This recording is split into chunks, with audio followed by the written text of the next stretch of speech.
In this video, we're going to be taking a look at setting up a design that has three colors and a proper trapping setup for this design. Let's go ahead and bring the design in question in. It's an EPS file. So we're going to go ahead and set the overall width to our finished shirt size, which will be 9 inches on the shirt. We're going to throw a weed box around it. We're going to put it on an orange shirt. When we import an EPS file, it will come in grouped. So we're going to select our design and right-click on UG to ungroup all.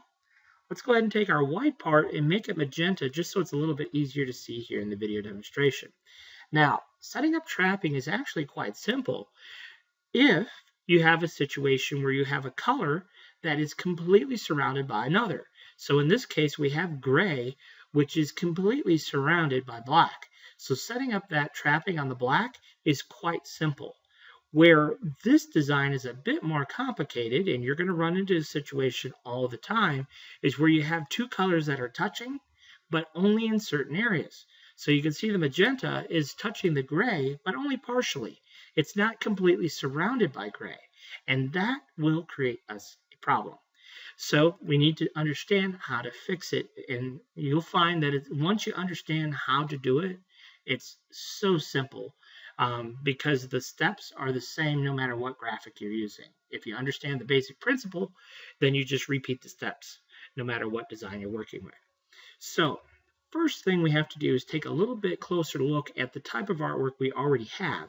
So if I move the magenta out of the way and move this beak and this piece and this piece and this piece and this piece, you can see what we have. We have black, which basically is consisting of two pieces. We have the main piece of our black plus like a little piece of an eye here, and then we have all of our individual pieces. Now what's going to happen here is if we lay black down, if we just cut this file just the way it sits, if we lay black down and then we put our beak right on top, even if we're off just a pinch, you're going to see the shirt color through where those two colors join because we have what we call Buk registration. If we go to wireframe mode, you can see that the beak, the gray of our beak, is ending right where the black begins. So you have what they call Buk registration, which you do not want in this particular scenario because it doesn't allow any wiggle room. So what we want to do is create a trap. So it's really easy to create this trap. Let me show you what we're going to do. We're going to, first of all, select our black piece, break it apart, hold our shift key down and select our black outline, and that will leave the black outline, but then when we hit the delete key, it deletes everything else. So basically what we have left is we have this solid piece of black. Now we still have that little chunk of eye, and we're going to use that little chunk of eye here in a little bit. So we'll leave that in place. In fact, maybe I'll give it a different color just so we can see that it does exist. Okay? So the first thing that's really simple to take care of is the color that is completely surrounded by another. So we're going to put the trap on black. And so what we're going to do is select all of our gray parts. There's one, hold the shift key down, 2, 3, 4, 5, and then black, still holding the shift key down. We're going to open up Vinyl Essentials, and we're going to create a trap. But really what we want to do is we only want to create a trap on the pieces that aren't touching another color. So that will only be our beak and this lower piece right here. Those are the only two pieces where they're not touching another color. So we're going to choose the overlap object function. And then we're going to take our black, hit shift page down. That moves it all the way down to the bottom of the layer stack. And then control page up will bring it up one step above our weed box. So there we go. So now when we double click on black, you can see there is a small outline. There's no more Buk registration. If we go into wireframe mode, you see there's the line of our beak, and here's the line of the black. So our gray is going to slightly overlap black in those two areas. So you can see that part really simple to do. Now, where there's two colors that are touching one another, what we're going to do is take all of those colors, all those pieces, there's 1, 2, 3 pieces of gray and the magenta, and we're going to create a boundary object. So we're going to create that boundary object, and let's just give our boundary object a color. so we can see it. And you can see now we've given it a color of yellow. I'm going to undo that because I'm going to add to the boundary this little piece of, you can see here we have this little piece of eye. And what we want to do is combine those two pieces together. Now let's give it a color just so we can see it a little bit better. So now you can see that's what the two pieces look like combined together. And now what we're going to do is take that new boundary object and go ahead and trap it. So the same method, overlap objects. Again, take black, shift page down, control page up, delete our boundary object. We no longer need it. So now when we double click on black, you can see what we have. We have a nice, beautiful overlap. Everywhere there's magenta and gray, there's a small overlap. In fact, if we go into wireframe mode, we can see that a bit more clearly where the two colors are touching. Black and magenta and black and gray, there's an overlap everywhere. The only problem that we have now is where magenta is touching gray, there's no wiggle room. There's no trap set there. And that is what we really need to work on as well. And the process is really simple, and it's the same individual steps no matter what artwork you're doing. Anytime you have two colors that are touching but not completely surrounded, these are the individual steps. Now, I'm actually going to build a new function into EasyStone, into the Vinyl Essentials here, that will take all these individual steps, and you just push a button and it'll do all of them for us. But right now, I don't have that function built in. So that's why it's good that these questions are brought up, because then I can figure out how I would do it manually in CorelDRAW. And if it's too many steps, then we'll create a separate function to do it for us automatically. And it is a few different steps. So here's what we're going to do. We're going to take our three gray pieces that are intersecting magenta and combine them together. We're then going to apply a 1 millimeter outline to the outside, which in this case is red. We're going to select our red contour and right click and break it apart.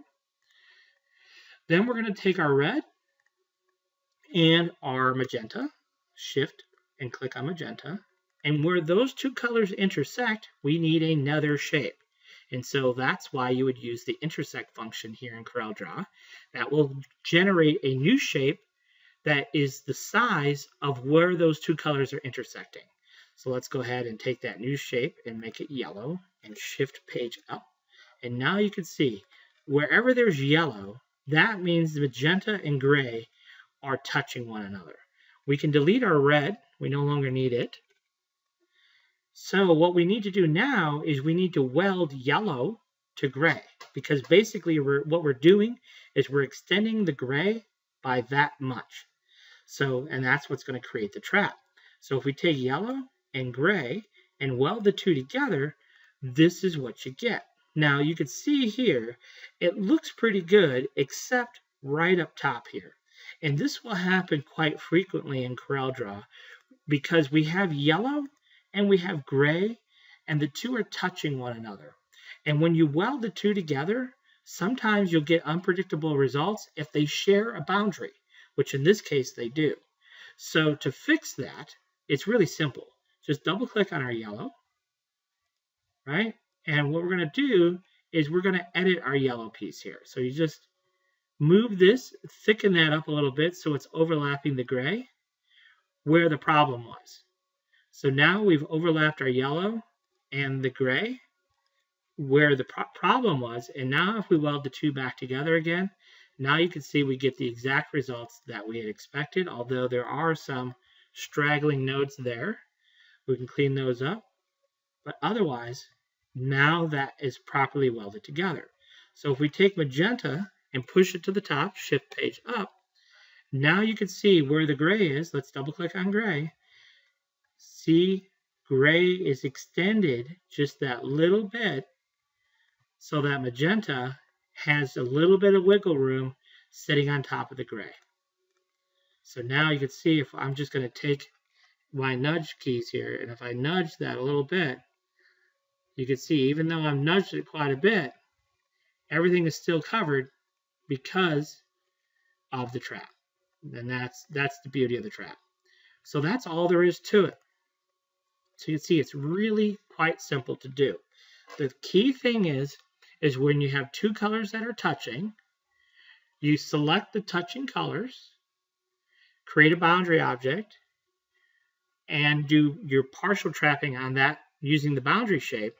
And then what you have to do is you have to extend one color or the other, which in this case we extended our gray just a little bit, and we did the contour, right?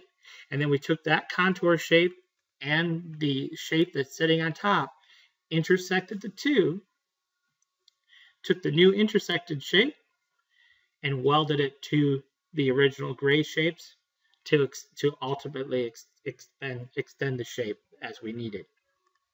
So it's a little bit tricky, but once you've done it a few times on a few different designs, the individual steps you'll see are exactly the same.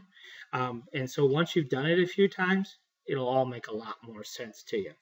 So anyhow, hopefully you can follow this one through. Watch it a couple of times and really let the procedure sink into play, and then grab a piece of artwork and give it a try. That's the best way, is practice, practice, practice. But now you know what the individual steps are. You know how to take advantage of some of the tools that we have here in EasyStone to simplify the process. And I will create a different separate function that will allow us to automatically, all those individual steps when you have two colors that are touching partially like this, all those, we had to select our shapes, and then we had to offset a contour, and then we had to do the intersecting, and then delete the original contour and all that monkey business. Well, I'll create a function that will do all those steps for us. But at least now you know how to do it if you're just using CorelDRAW. Thanks for watching.